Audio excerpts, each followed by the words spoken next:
오늘 사도행전 1장 4절로 8절의 말씀을 중심으로 예수님의 관심과 제자들의 관심이라고 하는 제목으로 은혜를 나누고자 합니다. 한번 따라 하시면 좋겠습니다. 예수님의 관심과 제자들의 관심.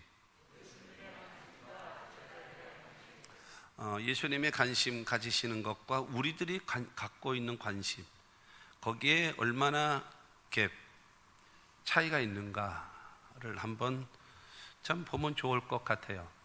여러분, 이론이 있고 실제가 있습니다. 이론이 귀합니까? 아니면 실제가 더 귀합니까? 다 귀하죠. 그러나 뭐가 먼저일까요? 이론이 먼저입니다. 이론이라고 하는 것은 하나의 원리라고 말할 수 있고요, 실제라고 얘기하는 것은 방법을 말할 수 있습니다. 방법이 먼저냐, 원리가 먼저냐? 원리가 먼저죠. 운동도 마찬가지 그렇지 않습니까? 기본을 알고 있어야죠. 원리를 알고 있어야, 그래야지만 그 사람은 성장되고 여러분 발전할 수 있습니다. 기본적인 여러분 이론을 모르고 원리를 모르면 발전할 수가 없어요, 절대적으로.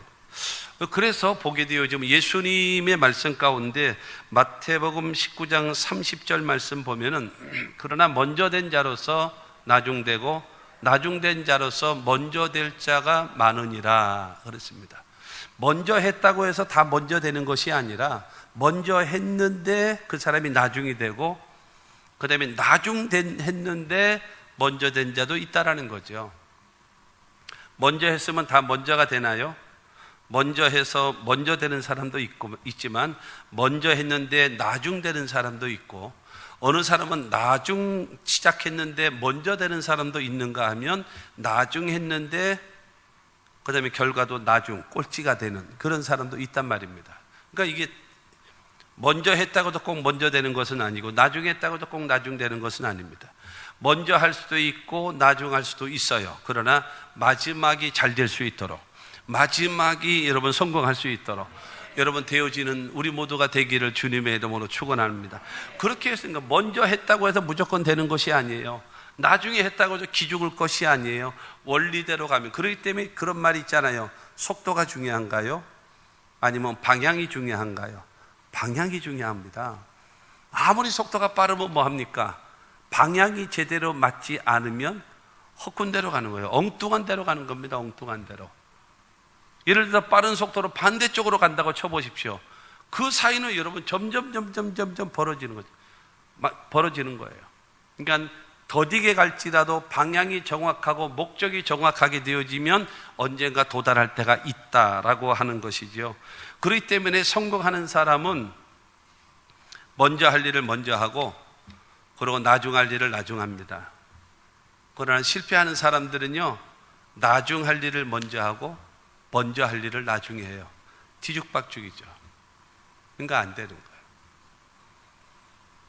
그거는 신앙도 마찬가지고, 인생도 마찬가지고, 사업도 마찬가지고, 모든 일이 다 마찬가지입니다. 공부하는 학생들도 마찬가지고, 먼저 할 것과 나중 할 것을 구분할 줄 알아야 됩니다. 여러분, 그렇기 때문에 우선순위를 바르게 해야지만이 성공적인 신앙이요, 성공적인 인생이요, 성공적인 삶을 살아갈 수가 있다라는 거예요. 그렇지 않습니까? 여러분, 우리가 몇 번 살아간다면, 우리 뭐 윤회설이라는 것처럼 이번에는 사람, 이번에는 개, 이번에는 뭐 곤충, 이번에는 새, 뭐 이런 것 말도 안 되는 거죠. 근데 이런 것처럼, 그러니까 예를 들어서 사람은 이번엔 남자로 태어났다, 다음에는 여자로 태어나고, 뭐 예를 들어 이렇게 한다면, 몇 번 산다면 좋다, 이번엔 이렇게 살자, 다음에는 한번 잘 살지, 그런 게 아니란 말이에요. 딱 한 번밖에 없어요. 한 번밖에 못 사는 인생입니다. 그렇기 때문에 절대적으로 이 기회에 말씀드리면, 절대적으로 남편 된 자들도 마찬가지고 아내 된 자들도 마찬가지입니다. 당신 때문에 배우자가 웃어야지, 당신 때문에 울으면 되겠습니까? 명심하고 사십시오. 내 인생은 귀하죠? 내 인생만 귀합니까? 나하고 같이 있는 사람도 귀하다는 걸 생각 안 하십니까? 그거 정말 귀한 거예요. 다른 사람의 인생을 파멸시킨다. 이건 어떻게 여러분 죄가 용서받을 수가 있겠습니까? 그렇지 않겠습니까? 우리는 여러분 하나님 앞에 온전한 삶, 우선순위를 바르게 해서 바르게 살아가는, 그래서 정말 주님 앞에 서는 날 잘했다 칭찬받을 수가 있고, 그 다음에 후회 없는 인생, 하나님이 나를 보실 때도 잘했다 그러고, 다른 사람이 나를 볼 때도 잘했다 그러고, 내가 나를 볼 때도 그래 이만하면 됐다, 그럴 수 있으면 참 좋지 않겠나 라고 하는 것입니다. 우리가 믿는 예수님은요, 우리가 믿는 예수님은 6가지 예수입니다. 6가지 예수. 첫째가 뭐냐면 육신을 입고 이 땅에 오신 예수, 두 번째로는 십자가 못 박혀 죽으신 예수, 세 번째로는 사흘 만에 부활하신 예수, 네 번째로는 우리의 처소를 예비하기 위하여 승천하신 예수, 다섯 번째로는 하나님 보좌 우편에 앉아 계신 예수. 어느 분이 그러더라고요. 예수님은 하나님 보좌 우편에서 그냥 우두커니 앉아서 뭐 해요? 이러더라고요. 무두커니 앉아서 뭐, 주님이 한가하신 분이 아니에요. 뭐 하시는가 하면요, 하나님 보좌 우편에 앉아서 뭐 하시냐면은 우리의 죄를 용서하십니다. 첫째로는요, 그거 대단한 큰일이죠. 두 번째로 무엇인가 하면 아버지 하나님으로부터 받아서 우리에게 뭘 주시는가 하면요, 성령을 보내주십니다. 성령을 보내주신 그분이 바로 예수님이에요. 그뿐만이 아니라 세 번째로는요, 하나님 보좌 우편에서 끊임없이 우리를 위하여 중보기도 하시는 분이 예수님입니다. 바쁘시겠어요? 한가하시겠어요? 대단히 바쁘지요. 우리가 회개할 때마다 주님을 용서하셔야지요. 그 다음에 우리가 구하는 자에게 성령을 보내주시기 위하여 열심히 성령 보내주셔야지요. 그리고 우리 한 사람 한 사람을 위하여 친히 중보 기도하시는 주님이심을 감사하게 여러분 믿게 되기를 주의 이름으로 축원합니다. 육신을 입고 이 땅에 오셨죠. 죽으셨죠. 부활하셨죠. 승천하셨죠. 하나님 보좌 우편에 앉아 계세요. 그리고 주님은 다시 오실 예수님이란 말입니다. 믿게 되기를 주의 이름으로 축원합니다. 근데 우리가 구원받는 것은 나를 위하여 죽으시고 부활하신 예수를 믿어야 구원받는 거잖아요. 예수님이 십자가 못 박혀 죽으시고 사흘 만에 부활하신 다음에 40일 동안 이 땅에 계시면서 11번에 걸쳐서 여러 제자들에게 만나서 주님이 살아계심을, 여러분 부활하셨음을 확실하게 증거하고 보여주는 겁니다. 그리고 오늘 본문 말씀을 통해서 보게 되어지면 예수님께서 승천하시기 바로 직전에 예수님이 제자들을 다 불러 모았습니다. 예수님이 제자들을 다 불러서 마지막으로 그들에게 분부하고, 마지막으로 그들에게 명령하고, 마지막으로 그들에게 가르쳐 주시는 말씀, 그것이 오늘의 말씀입니다. 오늘 사도행전 1장 4절로 8절에 있는 말씀은 여러분들은 수도 없이, 설교 중간에 목사들이 수도 없이 여러분 강조하고 있는 말씀 가운데 하나가 사도행전 1장 4절로 8절까지의 말씀일 것입니다.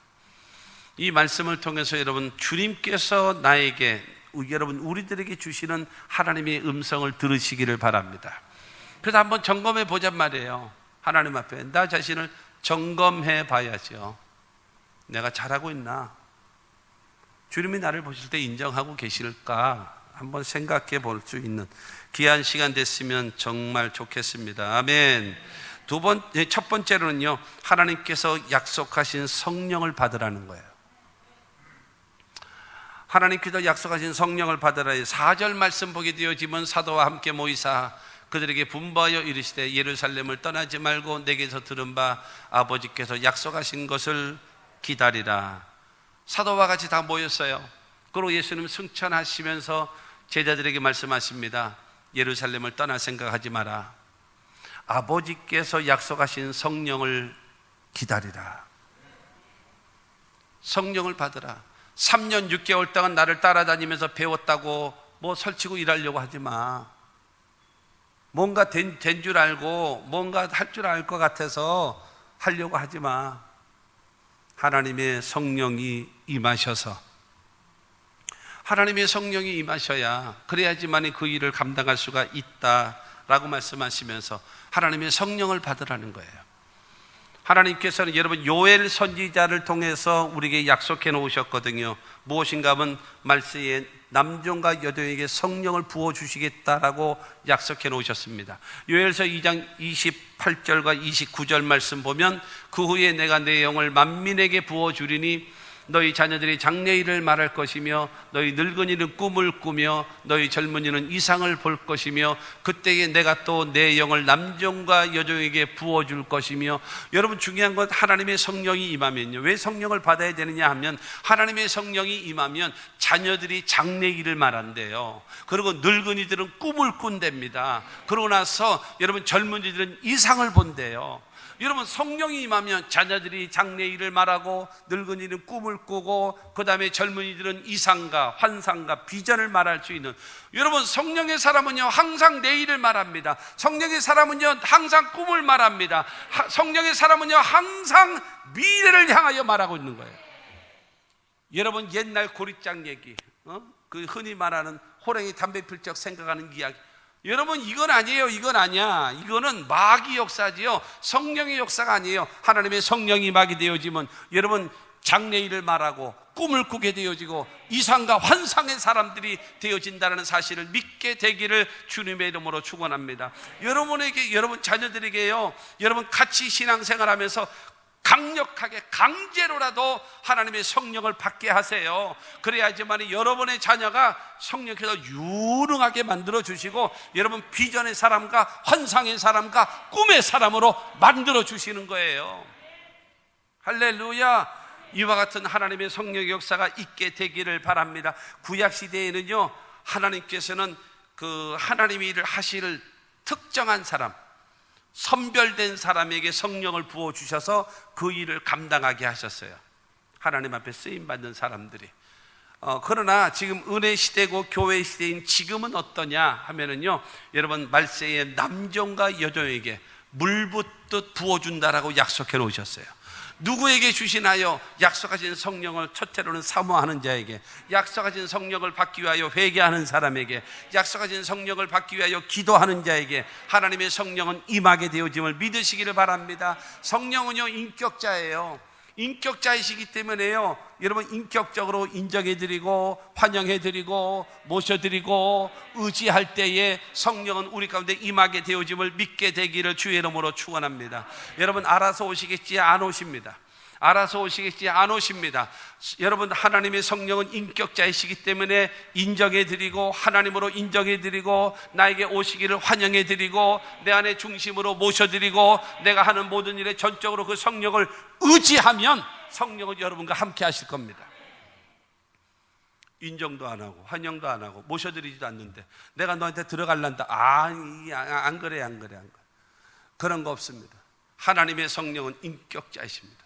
지식을 갖고 계시고 감정을 갖고 계시고 의지를 갖고 계시는 그 주님이십니다. 성령은 매우 민감합니다. 성령은 아주 매우 민감하십니다. 매우 민감하죠. 그러면서 십계명을 주시면서도 하나님 말씀하시잖아요. 나는 질투하는 하나님이시다. 질투하는 것. 그렇기 때문에 여러분 그 성령님을 슬프게 하지 말고 소멸되게 하지 말고 근심하게 하지 말고 성령을 기뻐하게 만들고 여러분 감격하게 만들고, 그래서 여러분 그 성령과 함께 승리하는 복된 역사가 있게 되기를 주님의 이름으로 축원합니다. 누가복음 24장 49절은 말합니다. 누가복음 24장 볼지어다 내가 내 아버지께서 약속하신 것을 너에게 보내리니 너희는 위로부터 능력으로 입혀질 때까지 이 성에 머물라 하시니라. 성령을 받아야 된다. 위로부터 능력이 임해야 된다. 그래야지만 주의 일을 할 수가 있는 거다. 네 힘으로 하는 게 아니야. 네 능력으로 하는 것이 아니야. 다른 것으로는 안 돼. 성령이다. 하나님께서 주시는 성령으로 하나님의 일을 하는 것이다 라고 말씀하고 있는 것입니다. 여러분 꼭 기억하세요. 하나님의 일은요, 하나님의 영의 지배를 받는 사람이 해야지만이 잘 되는 거예요. 못 알아듣는 사람을 위해서 다시 한번 하겠습니다. 하나님의 일은요, 하나님의 영의 지배를 받은 사람이 하는 거예요. 여러분 사공이 많으면 배가 산으로 간다라는 말이 있잖아요. 그건 왜 그런지 아십니까? 하나님의 영을 받지 않은 사람들이, 성령의 능력을 받지 못한 사람들이 네 생각 내 생각 이 소리 저 소리 헛소리 다 하니까는 배가 산으로 가는 거예요. 그러나 같은 비전, 같은 말, 같은 마음, 같은 뜻, 같은 열매를 맺기 위하여 뜻이 하나가 되어지고 성령으로 하나 되어지고 말씀으로 하나 되어지면요, 여러분 뜻이 맞은 사공이 많으면 어떻게 되는지 아십니까? 배는요 빨리 가는 거예요. 산으로 가는 것이 아니라 배는 빨리 가는 것입니다. 그러므로 사랑하는 모든 재직 여러분, 특별히 기름 부으심 받으신 여러분, 기름 부음 받았다라고 하는 것은요, 기름 부음을 받은 것은 첫째로는 목사고요, 두 번째로는 장로고, 세 번째로는 안수 집사고, 네 번째로는 권사입니다. 이 네 개의 직분을 가진 자는 항존직입니다. 그리고 전도사와 그 다음에 서리 집사, 여기는 전부 다 임명직입니다. 임명직은 1년직입니다. 1년. 그러나 더 특별한 상황이 아니면 연속되어질 뿐이지 여러분 이어가는 겁니다. 그러므로 특별히 먼저는 여러분 기름 부음을 받은 항존직이라 그래요. 항존직. 그래서 장로님들은 은퇴를 하셔도 은퇴 장로라고 하면서 그 장로라고 하는 이름은 항상 따라가고 있습니다. 안수 집사도 마찬가지고 권사도 마찬가지입니다. 그러므로 하나님의 기름 부으심을 받으신 여러분, 하나님의 성령으로 충만하시기를 주의 이름으로 축원합니다.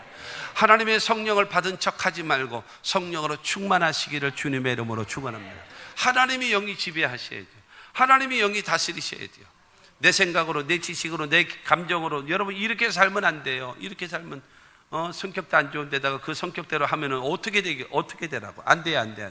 성령의 인도하심을 따라 살아갈 수 있는 우리 모두가 되어지기를 바랍니다. 그래서 사도행전 오늘 본문 1장 5절 말씀 보면은 요한은 물로 침례를 베풀었으나 너희는 몇 날이 못되어 성령으로 침례를 받으리라 하셨느니라. 너희는 요한의 침례를 받았지 않았니? 그러나 너희는 예수님께서 주시는 성령을 받을 것이다. 이 성령을 받으라.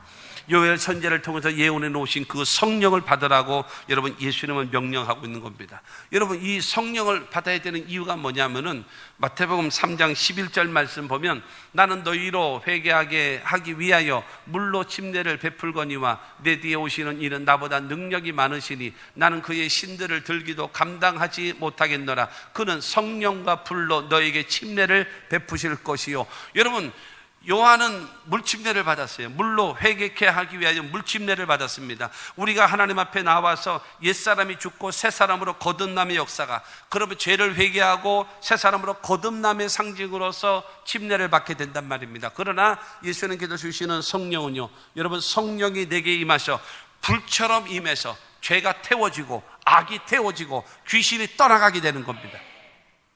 하나님의 성령이 임해야 능력이 부여지고 사명을 감당할 수 있는 힘이 공급되어지는 겁니다. 그러므로 하나님의 성령이 여러분들에게 충만하게 임하게 되기를 주님의 이름으로 축원합니다.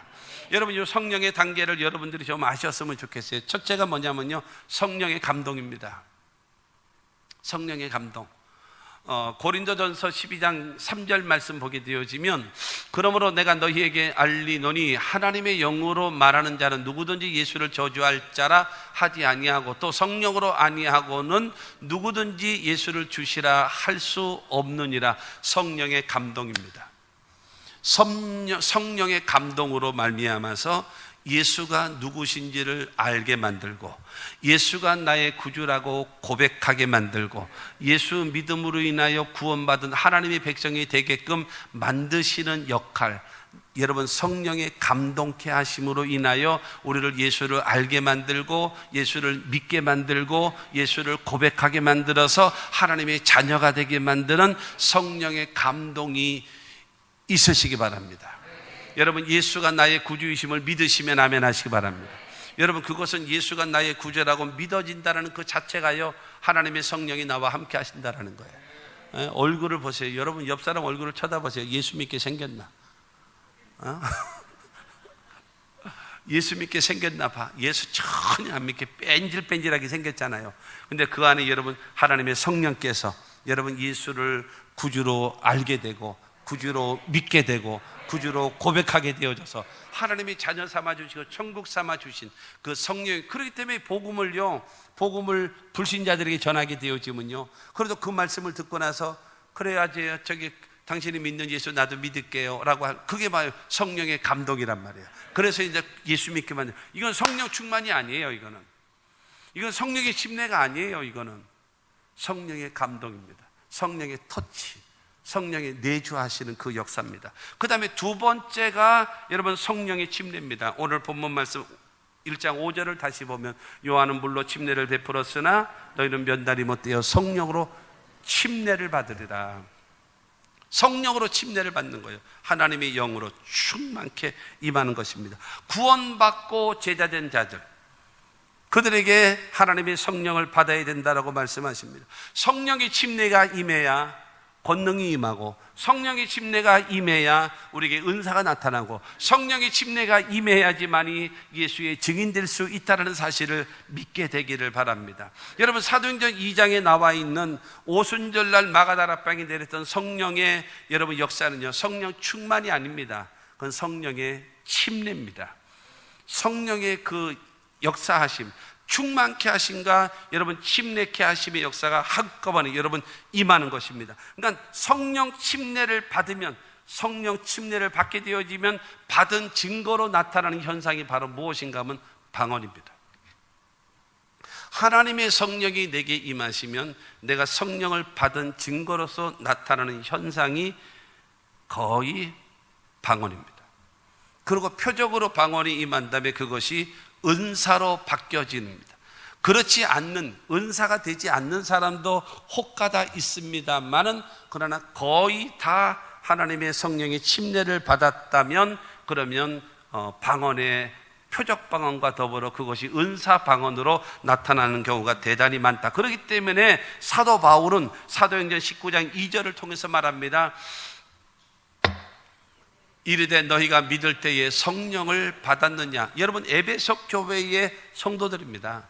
이들은 이미 여러분 그 요한을 통해서 침례를 받은 사람들이에요. 그런데 바울은 그들에게 말하고 있습니다. 너희가 믿을 때에 성령을 받았느냐라고 말하고 있습니다. 여러분, 하나님의 성령을 여러분 침례로 충만케 임하게 되기를 주님의 이름으로 축원합니다.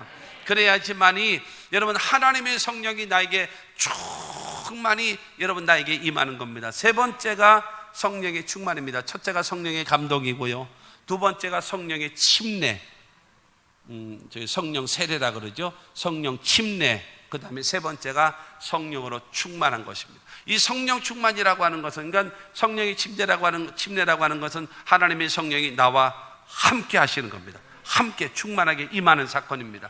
그 다음에 성령 충만이라고 하는 것은 내가 하나님의 일을 하고 사역을 감당하기 위하여 나에게 능력으로 역사하는 것이 성령의 충만입니다. 그래서 사도행전 4장 29절로 31절까지의 말씀을 보면 주여 이제도 그들의 위협함을 굽어 보시옵고 또 종들로 하여금 담대히 하나님의 말씀을 전하게 하여 주시오며 손을 내밀어 병을 낫게 하시옵고 표적과 기사가 거룩한 종 예수의 이름으로 이루어지게 하옵소서 하더라. 빌기를 다하며 모인 곳이 진동하더니 무리가 다 성령이 충만하여 담대히 하나님의 말씀을 전하니라. 여러분, 주여 이제도 그들의 위협함을 굽어 보시옵고 지금 환난이 있고 핍박이 있고 복음을 증거하는 일에 반대 세력이 많고 핍박의 세력이 많고 저항의 세력이 많이 있습니다. 그러므로 하나님께 기도하기를 우리가 담대히 하나님의 말씀을 전하게 하여 주시옵소서. 두 번째로 우리가 예수 이름으로 손을 얹고 안수할 때에 병자가 낫게 하여 주시옵소서. 세 번째로는 우리가 안수할 때에 귀신 들린 자가 자유함을 얻게 하시옵소서. 네 번째로 거룩한 종 예수 이름으로 기적과 표사가 나타날 수 있도록 성령이여 도와주시옵소서 하면서 부르짖고 기도할 때에 모인 곳이 진동하더니 다 성령의 충만함을 받고 나가서 복음을 전했고 병든 자가 치료받고 귀신 들린 자가 자유함을 얻고 표적과 기사가 나타나는 하나님의 역사가 이루어지는 겁니다. 그렇기 때문에 하나님의 사역을 위해서는 성령으로 충만해야 돼요. 여러분, 여기서 반드시 전제 조건이라는 것을 기억하십시오. 사도행전, 지금 읽었던 사도행전 4장 나와 있는 이 사람은요, 사도행전 2장에서 오순절날 성령을 받은 사람들이에요. 이 사람들은요, 여러분 방언으로 기도하는 사람들이었어요. 그런데 이들은 하나님께 기도하는 것입니다.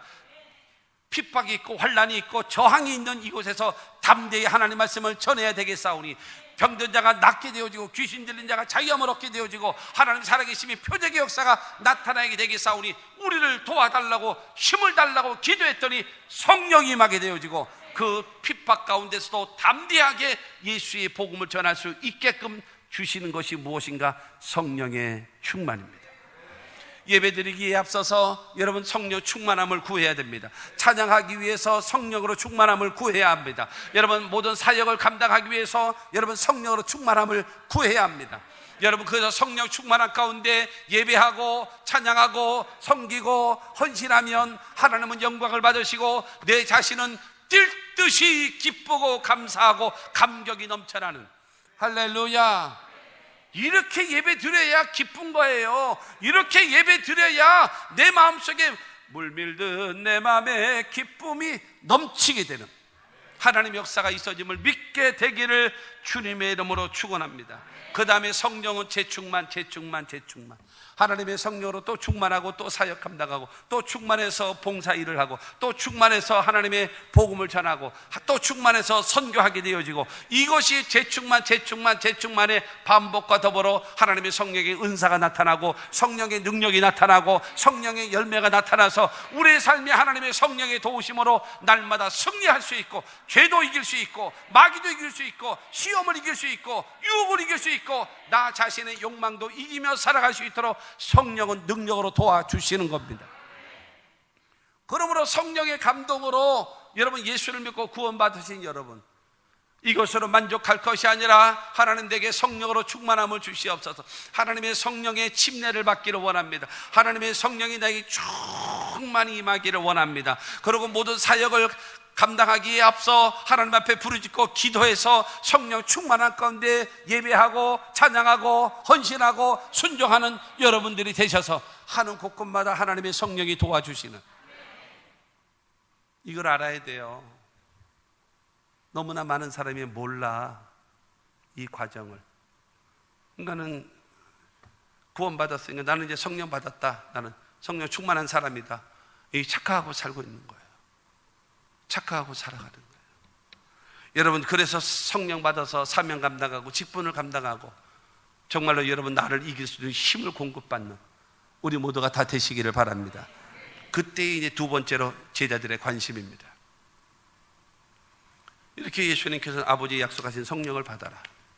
성령의 감동, 성령의 침례, 성령의 충만함, 성령의 재충만, 은사, 열매, 이것이 너의 삶에 계속적으로 이루어지는 삶을 살아가라 말씀하고 있는데, 제자들은 무슨 관심을 갖고 있는가 하면 6절 말씀 보게 되어지면 6절에 그들이 모였을 때에 예수께 여쭈어 이르되 주께서 이스라엘 나라를 회복하심이 이때니까 묻습니다.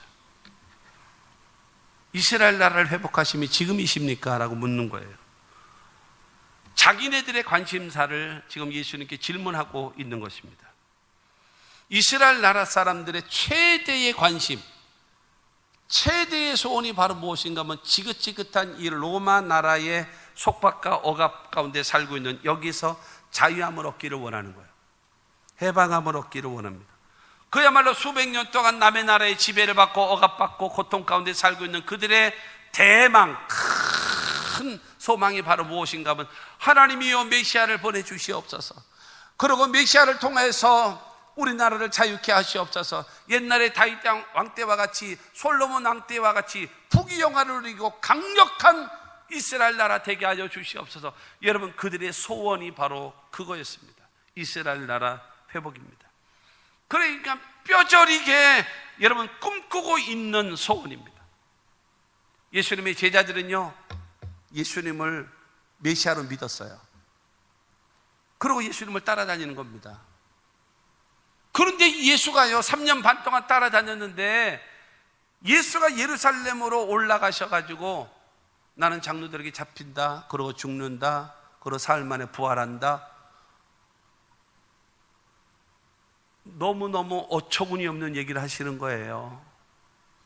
올라가시면 로마를 몰아내고 이스라엘 나라를 어떻게 회복하고 너희들은 어떻게 부귀영화를 누릴 것이며 이런 이야기를 해 주셔야 되는데 그런 얘기는 하지 않으시고 내가 부활한다면 너희들보다 먼저 갈릴리로 가리라 뭐 이런 얘기만 하시는 거예요.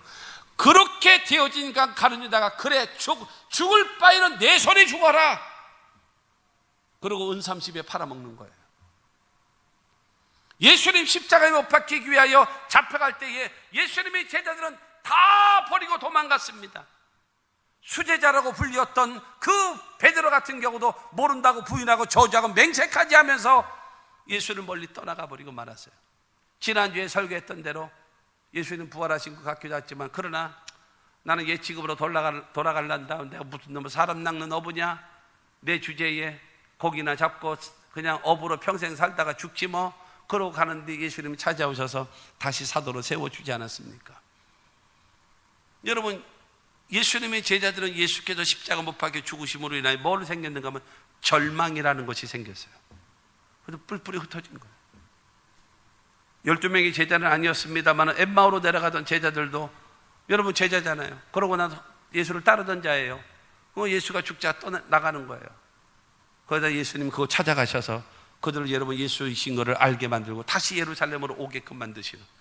그래서 예수님께서 지금 이 많은 사람들이 지금 사도행전 1장에 보게 되어지면 사도들도 모여있지만 한 500여 명이 지금 모여있는 거예요.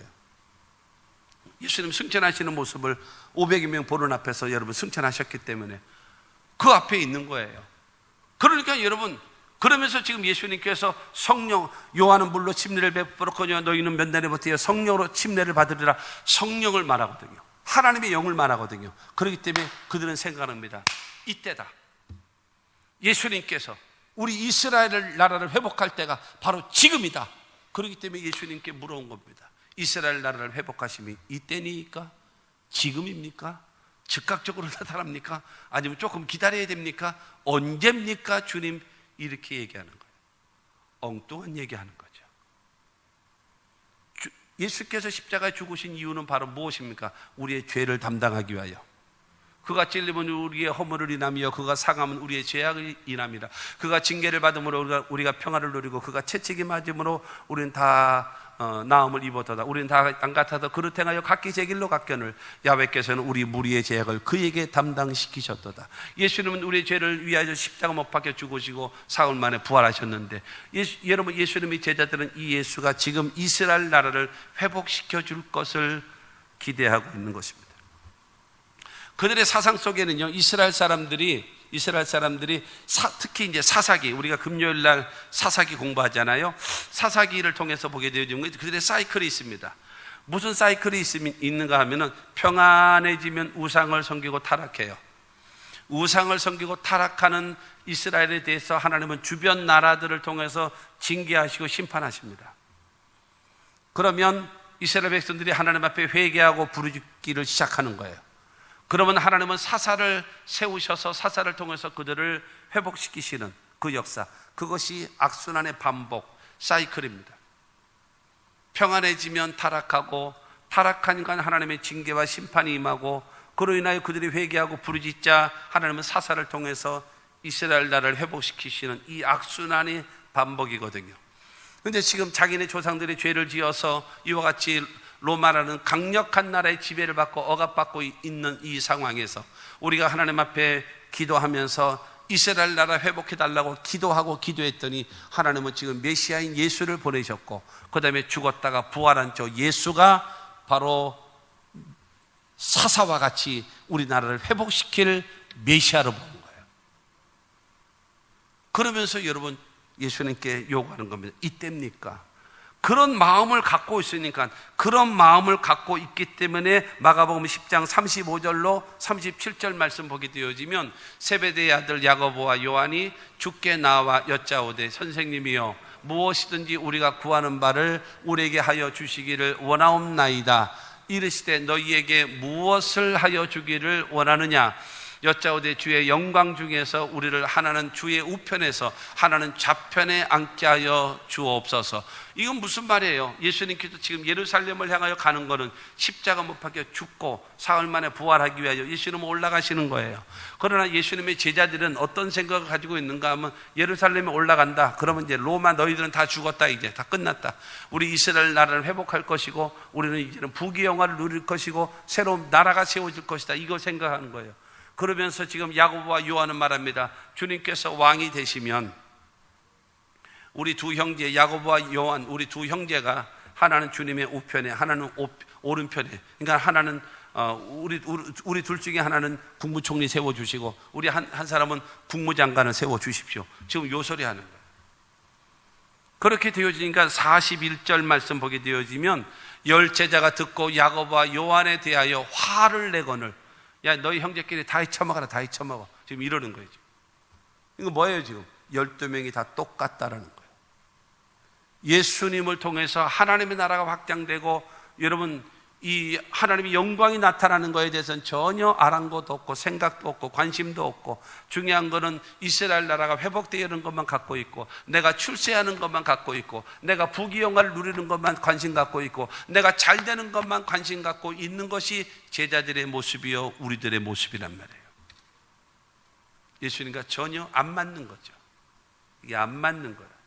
눈높이가 안 맞아. 지금 사인이 안 맞아. 서로가 전혀 안 맞게 되어지는 것입니다. 여러분, 오직 이스라엘 나라 회복, 자기네들의 문제인 것입니다. 여러분, 우리는 하나님의 일에 관심이 없으면서 하나님께서 내 일에 관심 갖기를 원하지는 않습니까? 여러분, 나는 하나님의 일에 관심이 없으면서 하나님은 내 일에 관심을 갖기를 원하고 있지는 않습니까? 예수님 기도하신 것처럼 뜻이 하늘에서 이루어진 것 같이 땅에서도 이루어지이다 라고 하는 그 기도는 전혀 온데간데 없어지고, 내 사업의 문제, 직장의 문제, 우리 가정의 문제, 자녀들의 문제, 질병의 문제, 먹고 사는 문제, 생활의 문제, 하나님 도와주시옵소서. 도깨비 방망이처럼 금 나와라 뚝딱, 돈 나와라 뚝딱, 도깨비 방망이 같은 능력만 주시옵소서. 지금 이러고 있지는 않냐 이겁니다. 하나님의 일에는 전혀 관심이 없고, 주님이 원하시는 거에는 전혀 관심이 없고. 자, 그러면 세 번째로 예수님의 관심입니다. 예수님은 어떤 관심을 갖고 있는가요? 예수님께서 추구하시는 관점이 뭔가요? 여러분, 성경에 보면 이 삼위일체 하나님이 일하시는 사역이 있습니다. 성부 하나님께서는 아담과 하와가 범죄하고, 그 다음에 그의 후손들이 모두 다 타락되어져서 죄 가운데 태어나서 죄 짓고 살다 죄값으로 죽어서 영원히 멸망할 수밖에 없잖아요. 그들을 구원하시기 위한 하나님의 계획을 세우시는 하나님이십니다. 그리고 성자 예수님은 육신을 입고 이 땅에 오셔서 우리의 죄와 저주와 질병과 죽음을 담당하시고 십자가 못 박혀 죽으시고 사흘 만에 부활하심으로 구원을 성취하시고 구원을 이루셨어요. 할렐루야. 그 다음에 성령 하나님은 그 하나님의 사랑으로 구원의 계획, 예수 그리스도의 대속의 은혜로 구원을 성취하신 것을 뭐 해야 돼요? 드러내야지요. 증거해야지요. 나타내야지요. 그래야지만이 알 것 아니겠어요? 그래야지만이 믿을 거 아니에요? 그래야지만이 구원받을 수 있지 않겠습니까? 여러분, 우리도 남이 전달해주는 복음으로 인하여 나도 구원받지 않았습니까? 그렇기 때문에 그 일을 누가 해야 되느냐? 하나님의 사람이 해야 돼요. 하나님의 사람이 하려면 그 선교의 영이신 하나님의 성령이 함께 하셔야 그 일을 감당할 수가 있는 거예요. 그렇기 때문에 주님의 관심은 어디에 있는가 하면 오늘 1장 8절 말씀입니다. 오직 성령이 너에게 임하시면 너희가 권능을 받고 예루살렘과 온 유대와 사마리아 땅 끝까지 이르러 내 증인이 되리라 하시니라. 하나님의 성령이 너를 확 장악해야, 그리고 성령이 네 생각을, 성령이 네 언어를, 성령이 네의 삶을 주장할 것이다. 그래서 예수의 증인된 삶 살 수 있도록 하나님의 성령이 너를 인도하실 것이다 라고 말씀하고 있습니다. 다른 거는 안 된다. 오직 성령이. 네 지식 아니다. 오직 성령이. 네 능력 아니다. 오직 성령이. 내 경험 아니다. 오직 성령이. 오직 성령이 너에게 임하셔야 한다. 오직 성령이 너의 인격을, 너의 영혼을, 너의 육체를, 너의 언어를, 너의 생각을 성령이 장악하기를 원한다. 그래서 너의 삶을 통해서 내 복음이 증거되기를 원하고 하나님의 나라가 확장되기를 원한다. 이것이 내 관심이다. 이게 내 관점이다. 너 이거 아니? 주님 말씀하시는 거예요. 너 내 관심에 대해서, 내가 갖고 있는 관심에 대해서 너는 알고 있니? 너는 네 문제에 대해서만 관심 갖고 있지, 네 관점에 대해서만 관심 갖고 있지, 기도할 때도 무엇을 먹을까, 무엇을 입을까, 무엇을 마실까 온통 먹고 다 그런 것만 구하지 하나님의 나라를 위해서 구하고 있니? 내 관심이 뭔지, 내 관점이 뭔지 너 알기나 하니? 주님께서 지금 그것을 말씀하고 있는 겁니다. 여러분, 예수의 증인된 삶 살아가려면 뭐가 있어야 되는가? 성령의 침례를 받아야 되고 성령의 권능이 임해야 되는 겁니다. 할렐루야. 하나님의 성령의 능력이 임해야 되는 겁니다. 그러고요, 그래야 나가서 예수의 증인되는 거예요. 예수님을 통해서 보고 듣고 경험한 것이 있어야 증인되지 않겠습니까? 확실하게 살아계신 주님을 만나게 되기를 주의 이름으로 축원합니다. 사도행전 4장 20절에 보게 되어지면 베드로가 말하고 있습니다. 우리는 보고 들은 것을 말하지 아니할 수 없다. 보고 들은 것, 주님의 역사를 봤다. 나는 사역을 봤다. 죽으심을 봤다. 부활하심을 봤다.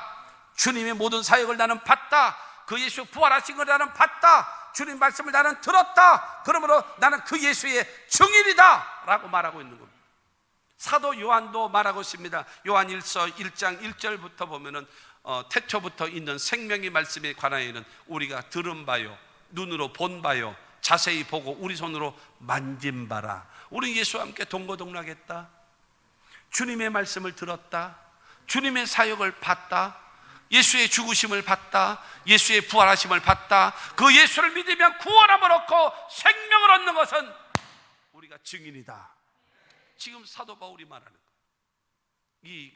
그 베드로가 말하고 있고 사도 요한이 말하고 있고 보고 들은 거, 하나님 살아계심을, 내가 죽을 병에서 주님으로부터 치료함을 받으면 내가 살아계신 주님을 만났어. 나 죽을 병 걸렸는데 주님이 나를 치료하셨어. 여러분, 문제 가운데 있을 때에 부르짖고 기도해서 해결되어진 경험이 있어야 주님께서 나를 사랑하셔서 문제를 해결해 주셔서 병에서 낫게 하셔서 사업이 잘 되게 하셔서 가정을 돌봐주셔서 우리의 삶에 축복하셔서 내가 그 예수 살아계심에 대한 증인이다라고 말할 수 있는 여러분들이 되기를 주의 이름으로 축원합니다. 여러분들이 증인되기를 예수 이름은 원하고 있습니다. 이게 내가 원하고 있다. 너희를 향한 나의 관심, 나의 관심. 주님께서 하신 그 모든 것을, 여러분 성경을 통해서, 그래서 어디요? 예루살렘. 예루살렘이 뭔가요? 가족, 친척. 그 다음에 유대는 무엇인가요? 내 주변에 있는 친구들, 이웃들, 그들을 말할 수 있죠. 사마리아는요 유대와 원수지간이거든요. 그러니까 중요한 거는 꼴보기 싫어하는 사람들, 그가 사마리아입니다. 땅끝이라고 하는 것은 대한민국 모든 사람, 세계의 모든 사람들이 땅끝입니다. 예루살렘은 나와 더불어 가족과 친척들이고, 여러분 유대라고 얘기하는 것은 내 주변의 사람들과 친구들과 이웃들을 말하는 것이고, 꼴보기 싫은 원수 같은 사람들은 사마리아고, 그 다음에 땅끝이라고 하는 것은 대한민국 전체와 세계 사람들을 향하여 여러분 이 예수의 증인되는 삶 살기를 주님은 원하고 있습니다. 여러분 요한복음 3장 16절 말씀 보게 되어지면 하나님이 세상을 이처럼 사랑하사 독생자를 주셨으니 이는 그를 믿는 자마다 멸망하지 않고 영생을 얻게 하려 하심이라. 여러분 하나님이 보내신 예수 그리스도를 통하여서 십자가에 못 박혀 죽으시고 부활하신 그 예수를 믿음으로 말미암아서 멸망하지 않고 영생을 얻게 하시는 것이 이게 하나님의 사랑이요 하나님의 우리를 향하신 계획임을 믿으시기를 주님의 이름으로 축원합니다. 17절은 말합니다. 17절에 보게 되어지면 하나님이 그 아들을 세상에 보내신 것은 세상을 심판하려 하심이 아니요 그로 말미암아 세상이 구원을 받게 하려 하심이라. 예수 그리스도를 보내신 이유가 바로 무엇인가? 멸망하지 않고 심판받지 않고 영생을 얻는 길로 우리를, 그러니까 이 일에 뭐 하라고요? 증인되라고. 내가 주님 만났고 주님을 통해서 내가 구원받고 주님 통해서 내가 영혼도 잘 되고 범사도 잘 되고 강건한 축복을 받고 우리 삶에 하나님의 복을 주셨다라는 것을 간증하며 나누며 베풀며 꾸어주면서 주님의 사랑을 전하면서 복음을 전할 수 있는 그런 사람이 되기를 주님은 원하고 있다는 사실을 믿게 되기를 주님의 이름으로 축원합니다. 선교는 전도의 영이에요. 여러분 성령은요 전도의 영이에요. 선교의 영이고, 그러므로 하나님의 성령을 받아서 예수의 증인된 삶 살아가라. 주님 말씀하고 있는 것. 결론입니다. 뭔가 좀 허전하죠? 우리 입장에서 뭔가 좀 허전해요. 예수님의 제자들은 이스라엘 나라 회복되기를 원했어요. 그런데 예수님은 오직 성령을 받으라는 거예요. 그런데 7절을 통해서 말씀하십니다. 7절에 이르시되 때와 시기는 아버지께서 자기의 고난에 두셨으니 너희가 알 바가 아니요 이스라엘 나라를 회복하심이 이때니까. 그때와 그 시기는 너희 고난에 있는 게 아니야. 하나님이신 하나님의 고난에 있는 거야. 너희 방식으로 하는 게 아니야. 너의 때에 하는 것이 아니야. 하나님의 방법으로, 하나님의 때에 하나님께서 역사하실 거야. 너희 민족 회복시키시는 거, 야, 니들 힘으로 한다고 다 되는 줄 아니? 내가 하는 거야. 하나님이 하시는 거야. 하나님이 도와주시면 모든 게 다 된다. 야, 내가 너희 같은 줄 아니? 차원이 달라. 너희는 피조물이고 나는 창조주 아니니? 자, 여러분 생각해 보세요. 김명현 박사라고 창조과학회를 해서 그 강의를 하시는 그런 정말 좋은 분이에요. 그분이 그런 정말 일리가 있는 것 같아요. 여러분, 아이들에게 진흙을 이만큼 줬어요. 진흙, 찰흙이요. 찰흙을 이만큼을 줬어요. 그리고 성인들에게도 똑같은 진흙을 이만큼 줬어요. 그리고 과학자들한테 똑같은 진흙을 줬어요. 어린 아이들은 그 진흙을 가지고 말도 만들고 집도 만들고 총도 만들고 그 다음에 뭐 차도 만들고 진흙으로 만드는 거예요. 해가 쨍쨍 내리치면 또 다 말라서 부서지지만 그래도 장난감을 만든단 말이에요. 그러나 성인에게 이 찰흙을 주면, 진흙을 주면 그것도 실력이 있어야 되지만 도예가들은 그걸 가져다가 뭘 만드는가 하면 농로에다 올려놓고 그릇을 만들고 도자기를 만들고 아름다운 그릇을 만들어내는 거예요. 그러나 이 찰흙, 진흙을 갖다가 과학자들한테 주게 되어지면 과학자들은요 그 진흙을 갖다가 성분을 분류합니다. 성분을 분류하고 다 분산시켜서 그걸 갖고 뭘 만들어내는가 하면 컴퓨터 속에 들어가는 반도칩을 만들어내는 거예요. 어린아이는 똑같은 진흙 가지고 장난감을 만들고, 성인 중에 그것도 실력 있는 사람들은 그릇을 만들고 도자기를 만들고, 그러나 과학자들은 똑같은 진흙을 가지고 반도칩을 만든단 말이에요. 뭐가 차이가 있을까요? 진흙도 똑같은데 뭐가 차이가 있을까요? 수준 차이입니다. 수준 차이예요. 어린아이 수준은 장난감밖에 안 되는 거죠. 사람 성인 된 대로 성인 됐다고 해도 찰흙 갖다 놓고 다 그릇 만드는 건 아니야, 그렇죠? 그러나 도예가 정도의 실력이 있는 사람들은 그거는 아름다운 그릇을 만들어낸단 말이에요.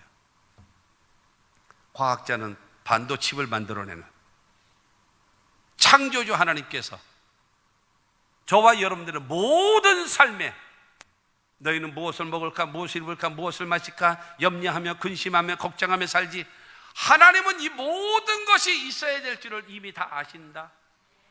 먼저 그의 나라와 그의 의를 구해, 그리하면 이 모든 것을 너에게 더하여 주실 거야. 걱정하지 마. 수준이 달라. 수준이. 왜 의심하고 왜 두려워하느냐? 왜 내 일에 대해서는 관심이 없고 온통 네 일에만 관심 갖고 있니? 그러니 내가 너를 도와줄 수가 없지. 여러분, 마가복음 10장 29절로 30절을 통해서 말씀합니다. 예수께서 이르시되 내가 진실로 너희에게 이르노니 나와 복음을 위하여 집이나 형제나 자매나 어머니나 아버지나 자식이나 전토를 벌인 자는 현세에 있어 집과 형제와 자매와 어머니와 자식과 전토를 100배나 받되 박해를 겸하여 받고 내세의 영생을 받지 못할 자가 없느니라. 여러분, 여기서 집, 형제, 자매, 어머니, 아버지, 자식, 전토, 버린 자, 버렸다고 해서 쓰레기통에다 갖다 버리고 나 몰라라 하고 호접하고 이것을 얘기한 것이 아니라 우선순위예요. 우선순위. 뭐를 위해서요? 나와 복음을 위하여. 지금 29절은 말하거든요. 나와 복음을 위하여. 누구를요? 집이나 형제나 자매나 어머니나 아버지나 자식이나 전토를 우선순위에서 주님을 위해서, 복음을 위해서 많이 시간을 할애하고 먼저 섬기게 되어지면 현세에 집이나 형제나 자매나 어머니나 아버지나 자식이나 전토를 100배나 받대. 100배라는 거예요. 100배. 여러분, 형제가 100명이 생기고 엄마가 100명이 생기고 되겠습니까? 이게 복잡해지는 거예요. 이게 아니에요. 그 100배라, 여러분 100배나 얻는다라고 하는 것은 좋은 걸 준다라는 거예요. 많이 준다라는 거예요. 크게 한다라는 겁니다. 할렐루야. 하나님의 일에 복음을 위해서 먼저 시간을 할애하고 먼저 섬기게 되어지면 너의 먹고 사는 모든 문제에 내가 100배를 주겠다는 거예요. 흉년으로 인하여서 여러분 그 이삭은 애굽으로 가려는 거예요. 그때 하나님께서 이삭아 내려가지 마라. 이삭아 내려가지 마라. 이곳은 농사를 지라. 농사도 져보지도 않은 사람인데 농사를 지라는 거예요. 여러분 양과 소를 키우고 있는 그 사람에게 농사를 지라는 거예요. 그래서 여러분 농사를 짓습니다. 그런데 창세기 26장 12절 13절에 보게 되어지면 이삭이 그 땅에서 농사하여 언젠데요? 흉년 때에 극한 흉년 때에. 그래서 나일강이 흐르는 애굽으로 내려가려고 하는 그에게 여러분 이 메마른 땅에 이삭이 그 땅에서 농사하여 그 해에 100배나 얻었고 100배나 얻었고 야훼께서 복을 주심으로 그 사람이 왕성하고 창대하여 마침내 거부가 되어 양과 소가 떼를 이루고 노복이 힘이 많아졌다라고 성경은 말하고 있는 거예요. 하나님의 말씀에 순종하면 하나님께서 100배의 축복으로 채워주시는 겁니다. 왜 의심하십니까? 때와 시간은 아버지께 있다. 걱정하라. 뭘 먹을까 입을까 마실까 살거 걱정하지 마. 하나님께서 도와주신다. 하나님께서 도와주신다. 여러분 이 하나님을 믿으십니까? 믿으셔야 돼요. 예수와 복음을 위하여 헌신하면 하나님께서 또 현세에 그리고 내세에는요 영생을 받지 못할 자가 없을 것이다라고. 여러분 우리의 소원이 바로 무엇입니까? 나라의 안정 문제. 너희들이 할 일을 먼저 해. 하나님의 일을. 그러면 내가 너희 나라의 안정의 문제도 내가 책임져 줄게. 너희 교회 문제 걱정하지 마라. 그거 걱정하지 마라. 네가 할 일을 다 해. 성령 받고 복음의 증인 되어지고 말씀에 순종하고 살아가. 내가 너희 교회 문제 해결해 줄게. 우리 사업의 문제, 우리 가정의 문제, 우리 자녀들의 문제, 우리 삶의 문제예요. 걱정하지 마. 네 일 먼저 해. 나와 복음을 위하여 헌신해. 그러면 내가 모든 것을 너희 문제를 해결해 줄게. 거봐 지금 아멘을 안 하잖아요.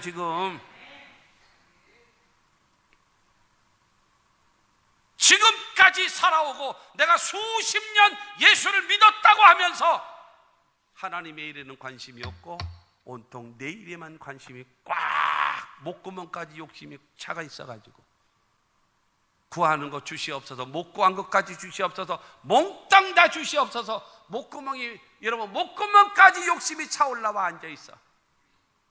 그러면 잘 됐냐 이거예요. 잘 됐냐 이거예요. 안 되는 거죠. 여러분 요한복음 8장 29절 말씀을 마지막으로 꼭 기억하십시오. 다 같이 읽습니다. 나를 보내신 이가 나와 함께 하시도다. 나는 항상 그가 기뻐하시는 일을 행함으로 나를 혼자 두지 아니하셨느니라. 예수님 말씀하시는 겁니다. 나는 항상 하나님이 기뻐하시는 일을 행하고 있다.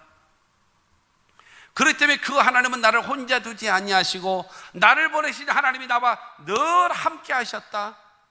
그렇기 때문에 내가 가는 곳마다 승리했고 하는 일마다 승리했다.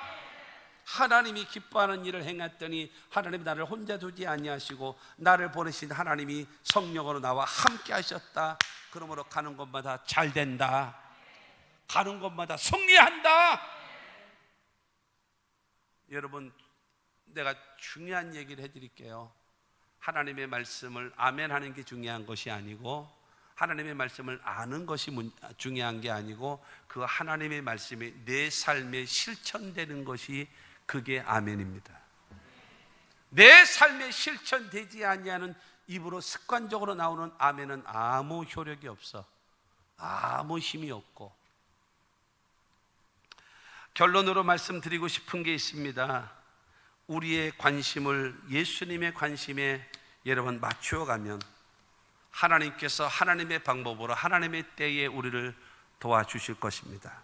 다시 질문합니다. 내가 하나님의 일에 관심이 없는데 내가 하나님의 일에 관심이 없는데 하나님이 내 일에 관심을 가지시겠습니까? 안 되는 거 아시죠? 내가 하나님의 일에 관심이 없는데 하나님께서 내 일에 관심을 가지시겠습니까? 안 되는 거 아시죠? 내가 하나님의 일에 관심이 없는데 하나님이 내 일에 관심을 가지시겠습니까? 방치하죠. 방치하죠. 몇 주 전에 설교 들었던 것처럼 여러분, 예레미야가 시위대 뜰에 갇혀 있었을 때에 여러분, 너희 성이 무너지고 함락당하고 시체가 성에 가득할지라도 나는 너를 돌아보지 아니하였다. 무관심한 너희들 망하고 있는 것을 보고도 나는 돌아보지 않았다. 왜냐하면 너희들은 나를 안 믿잖아. 내 말을 안 듣잖아. 난 너에게 관심이 없어. 이러면 되겠습니까? 이러면 되겠습니까? 예수님, 내가 50년 예수 믿었걸랑요? 어쩌라고? 어쩌라고? 내가 30년 예수를 믿었었걸랑요? 어쩌라고? 주님의 일에는 관심이 없으면서 온통 내 일에만 관심이고 주님과 상관없이 습관적인 종교적인 열심만 갖고 하고 있는 뭘 어쩌라고요? 다시 최대한 여러분, 마지막으로 다시 한번 말씀드립니다. 내가 주님의 일에 관심이 없는데 주님이 어떻게 내 일에 관심을 가지시겠습니까? 내가 주님의 관심에 관심을 가져야 주님도 나의 일에 관심을 가지시는 거예요.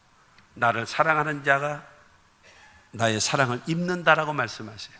나를 찾는 자가 나를 만날 것이다 말씀하고 있어요. 하나님의 관심에 여러분이 네가 관심을 가져.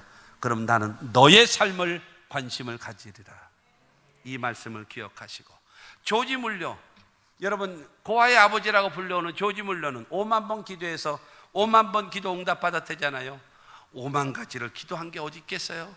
그러나 5만 번 기도해서 5만 번 응답받았단 말이에요. 누구는 되는데 누구는 안 되냔 말입니다. 그러나 그는 하나님이 기뻐하시는 일을 행하고 있기 때문에, 그렇기 때문에 그의 기도에 언제나 응답하시는 그 역사가 있어졌습니다. 남이 잘 되어지는 것을 보고 박수만 치는 자가 되지 말고 내가 그 박수를 받는 일의 주인공들이 될 수 있는 주님의 관심에 여러분이 관심을 맞추어서 나가서 하나님이 여러분의 삶을 책임져 주시는 그 은혜가 있게 되기를 주의 이름으로 축원합니다.